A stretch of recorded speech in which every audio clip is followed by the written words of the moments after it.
Welcome to my 12-minute webinar on how to create online events. I had a recent client and I'm helping them put these events together and kind of structuring these type of things in order to make them successful. And so this is literally 12 minutes. Some of it's pre-recorded and took parts off that actually talked to him as a client. I thought this information was so valuable. And the meat of it, which I did not talk about, and I'll bring it up now, is when you're developing online events, there's usually two big parts of it. One is the personal part, so they get to know you, they get to know the guest speakers. For example, I was in the United States Army. I am a single father. I am a developer. I created my own SaaS product called Scoop. It's a LinkedIn video and sales tool that really converts. I'm very passionate about what I do, and I'll have a slide on some of those things and a slide for each of the users. And so that is the first part. The second part is really about transformation. That's what all these online events are all about. So they're at point A and you are transforming them to be at point B. You're offering transformation in order to get there. And so I have some hints and clues and structural stuff that makes a big difference. Now, online events by far are one of the most powerful channels, but they don't happen by themselves.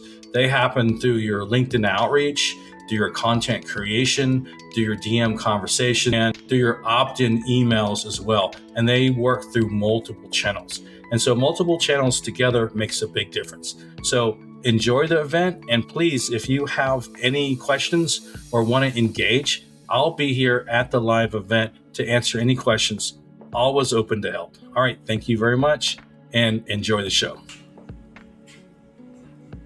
I'm putting this video together to write down event stuff and to help out any way I can. I put a little guide here and I'll be adding stuff. I forgot to add the email stuff, but I'll add it afterwards.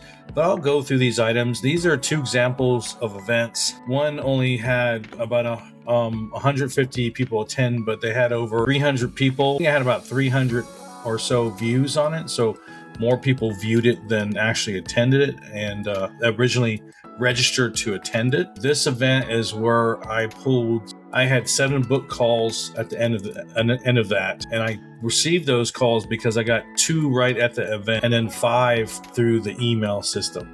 And so this is an example of probably a decent formatted. I'm not the best at the presenting, but as far as the format, it worked out really well because we had guest speakers. And the guest speaker was kind of ancillary to my business. I am a LinkedIn consultant for systems.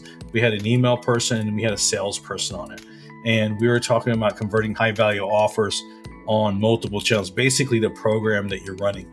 And then we talked about the personal stuff first, and then we talked about the transformation. And so those are the two things that we really got involved in. Another thing, and I'll go through some of these real quick, but I put both of these links. This link right here was really good because it had 1,000 and a couple hundred people actually viewed it. And we only had a couple people register. I had a lot fewer people register, only 341 people register. So we had a lot more viewers than registrations on that. But these are LinkedIn Live. I suggest you do a Zoom type of thing instead of a webinar. That way it can be interactive. Interactive will convert a lot better, but it has to be managed pretty well. But I'll give you 2 examples. This is example 1, which I would probably take more cues from. Again, it's not perfect.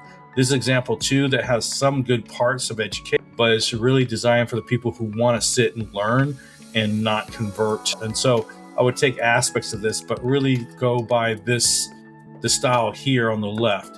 Now, over here, we talk about things like the videos, the actual event, what to do. There's certain things in here. I would structure the whole event to be about 30 minutes, knowing that it will go up to like an hour-ish, and tell them it's going to be 40 minutes or 45 minutes or whatever, probably 40 minutes.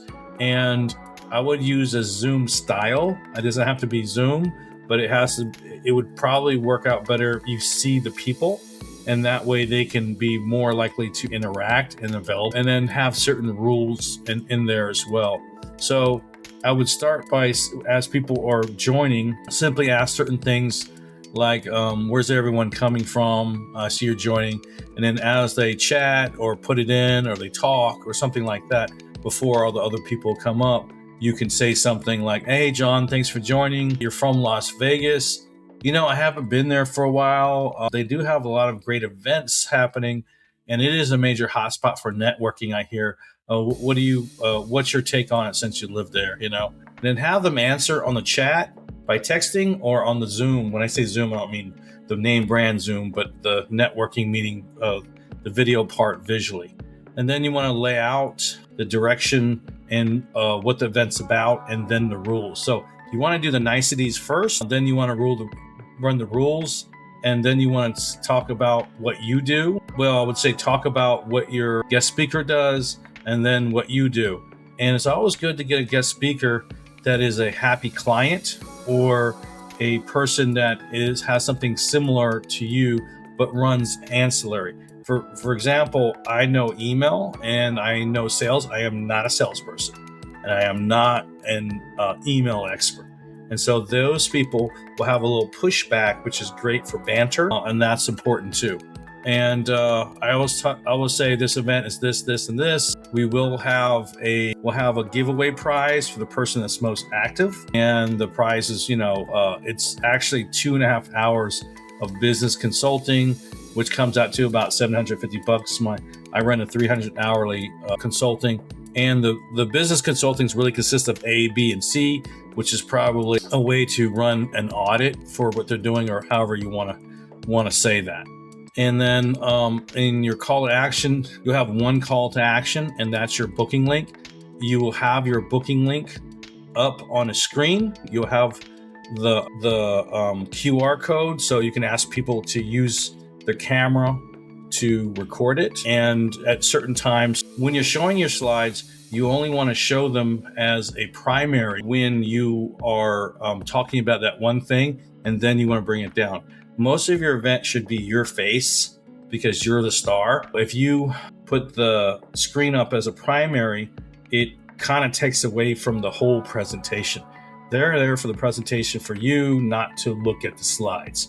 So as soon as you can remove the slides or reduce the slide and increase your vantage point, is the better. That way you also can get good content out of it as well. You show 1 or 2 case studies. You talk about the client in general, keep it under 2 minutes. After the 2 minutes explaining what the problem was, you explain the solution.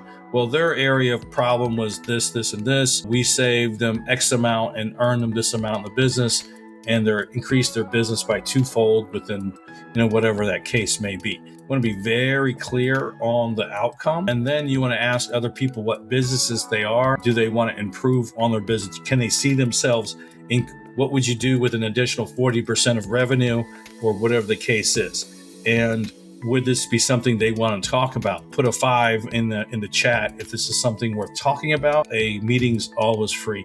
Oh, it looks like John's interested. Just to tell you what, here's my booking link. Why don't you schedule right now? I'll keep this up as I'm talking about the next item. You have the guest speaker to go back and forth on what you have done for them and what you've seen firsthand with dealing with him or working with him for a customer, or where the case may be. And if appropriate, ask who's booking. And that's the one you have to feel out a little bit. The other thing is talking about how to promote the events. You want to have 4 to 5 weeks. Use your sales connector system to send out the in-mails, the free in-mails, and invite 1,000 people in a week from your account. But you also want to post at least once a week about the event. But the post is not just about the event. The post is about an element of the event. That way it's education. You're educating and entertaining. That's what it is. You want to edutain the people. And so you always want to lesson learn within that post. And then you talk about the event. And then you also want to ask other people if they could invite up to 1,000 people at the event page. The reason why I do that, say you get 20 people doing that, your event will blow up, because then you're hitting all these different networks and that sort of thing. And so you can have a post like that and give them simple instructions. On the event page, you need to make it super clear, because you have a booking link.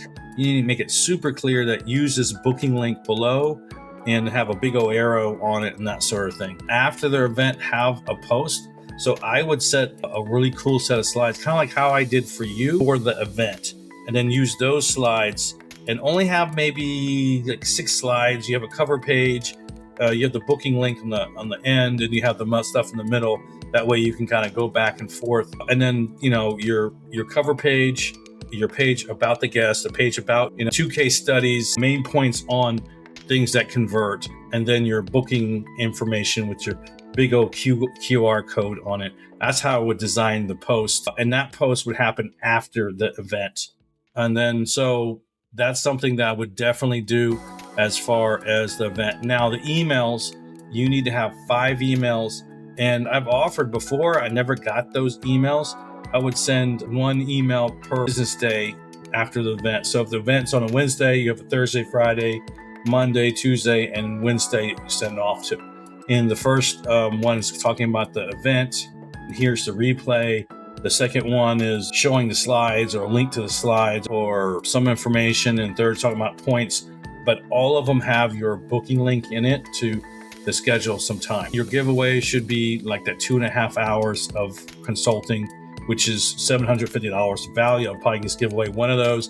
And the person I give away with would be the most engaging individual, the one that's actually engaging on the event. You want them to actually talk about certain things. And you want to keep 10 minutes to talk to people specifically, not just a Q&A, but say if they have similar issues and what their issues are. You may not want to ask 1 or maybe 2 people. You can go over the clock really easy on that. So I would target 1 and see if you can keep another one within like 4 minutes and talk about that. And so you want that exchange, and that way you will convert a lot better. Hopefully your email list is growing from your events as well as all your meetings from all your activities. All right, hopefully this makes sense, and hope this helps you out a good bit.